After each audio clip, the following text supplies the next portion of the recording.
Assalamualaikum warahmatullahi wabarakatuh. Kami dari kelompok J ingin mempresentasikan hasil diskusi kami mengenai perhitungan harga pokok penjualan pada perusahaan dagang dan perhitungan harga pokok produksi dan harga pokok penjualan perusahaan manufaktur. Perkenalkan, nama saya Otlia Safira dengan MPM 287. Perkenalkan, nama saya Rania Saraswati dengan MPM akhir 290. Dan terakhir ada Adra Olivia Febiona dengan MPM 258.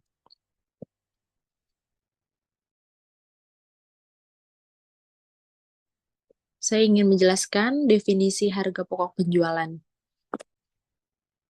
Pengertian harga pokok penjualan atau HPP disebut juga dengan cost of goods sold adalah seluruh biaya yang dikeluarkan oleh perusahaan untuk memperoleh barang yang dijual atau harga perolehan dari barang yang dijual.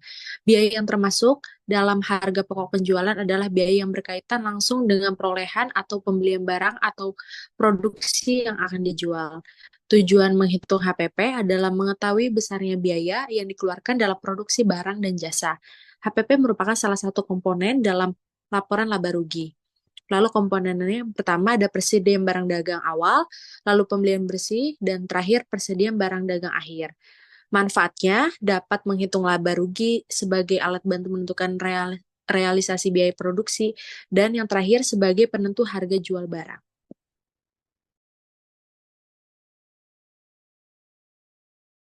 Selanjutnya ada perusahaan dagang dan perusahaan manufaktur. Nah, dari perbedaan ini, perusahaan dagang dan perusahaan manufaktur itu memiliki perbedaan. Di antaranya ada perbedaan karakteristik. Di perusahaan dagang, karakteristiknya itu yakni fokus pada kegiatan pembelian dan penjualan barang tanpa melakukan proses produksi. Contohnya seperti toko retail, distributor, atau grosir. Selanjutnya, juga ada perbedaan laba dan rugi. Penjualan, penjualan dan pendapatan dari menjual barang dagang, terus juga harga pokok penjualannya itu berbeda karena biaya yang dikeluarkan untuk membeli barang dagangan. Lalu laba kotornya itu penjualan dikurangi HPP, lalu untuk beban usahanya itu biaya operasional seperti gaji karyawan, listrik, dan sewa.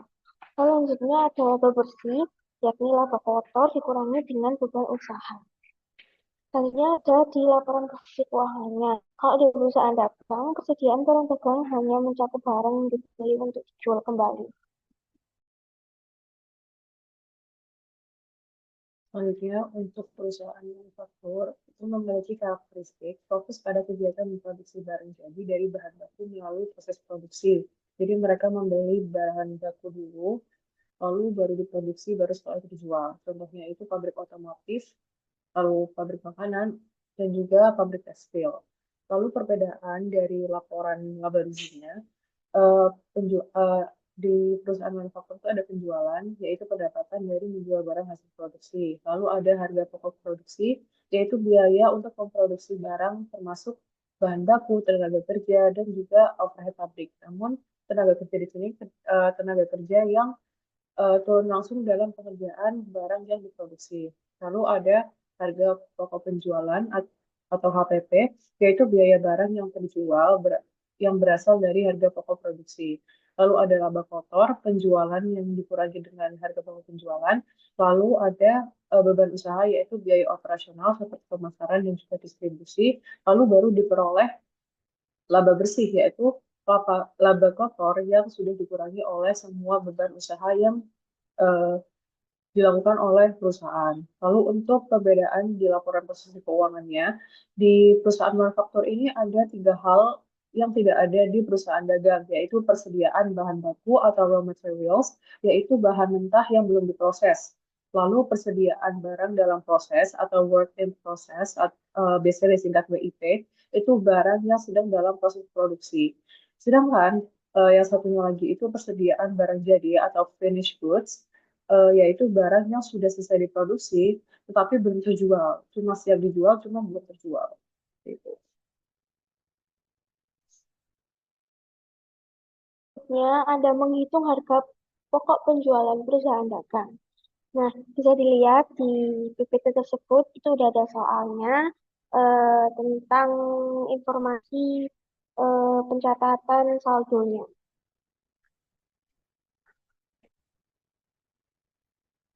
Boleh di next, kita langsung ke pembahasannya.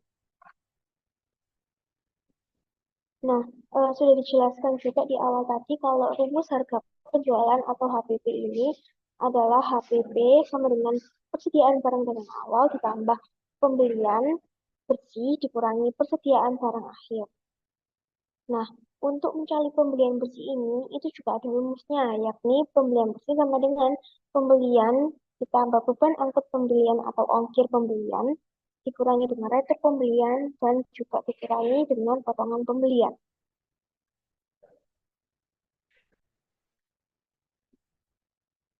Nah, untuk pembahasan soal tadi yang sudah ditampilkan, itu ada langkah pertama atau step pertama. Nah, langkah pertamanya kita harus menghitung pembelian bersih berdasarkan dari informasi tabel saldo tersebut. Nah, untuk mencari pembelian bersih itu tadi, rumusnya itu sama, yakni pembelian bersih itu sama dengan 5 juta ditambah 2 juta dikurangi 300.000 dikurangi 500.000 sama dengan 2.400.000. Itu data-datanya sesuai dengan saldo yang tadi sudah ada di contoh soal. Selanjutnya,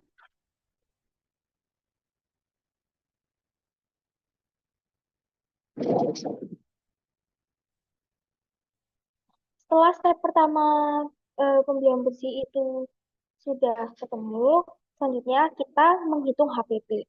Nah, karena tadi pembelian bersihnya sudah ketemu, kita langsung distribusikan pembelian bersih tersebut.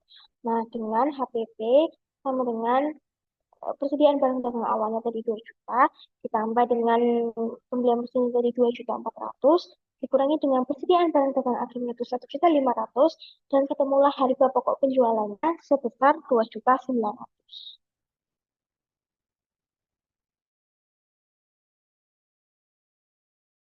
Baik, selanjutnya ada bagaimana cara menghitung harga pokok produksi dan harga pokok penjualan.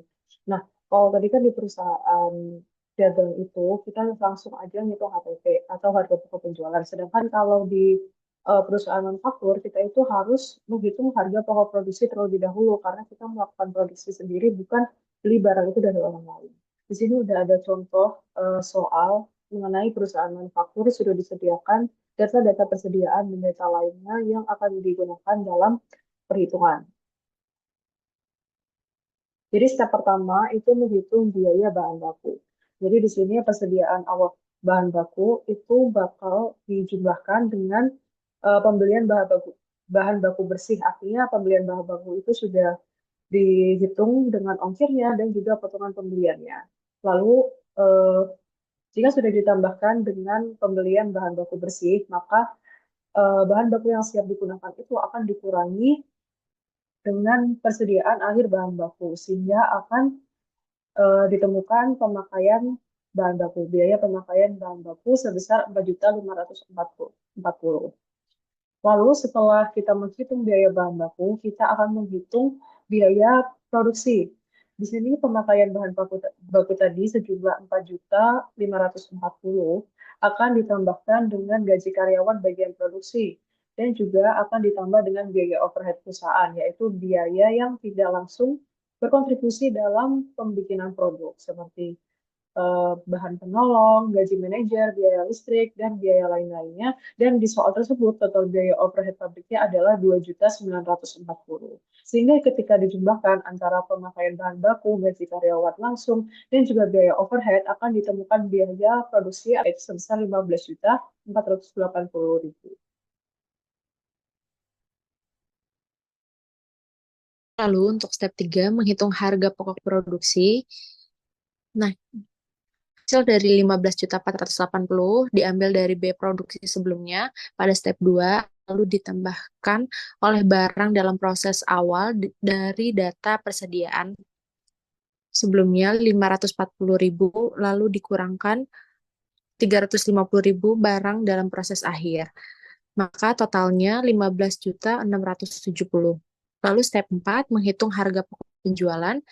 Harga pokok penjualan produksinya diambil dari step 3, yaitu 15.670, lalu diambil dari data persediaan barang awal dengan nominal 760, lalu dikurangi persediaan barang jadi akhir 340.000 dengan nominal total 16.090.000.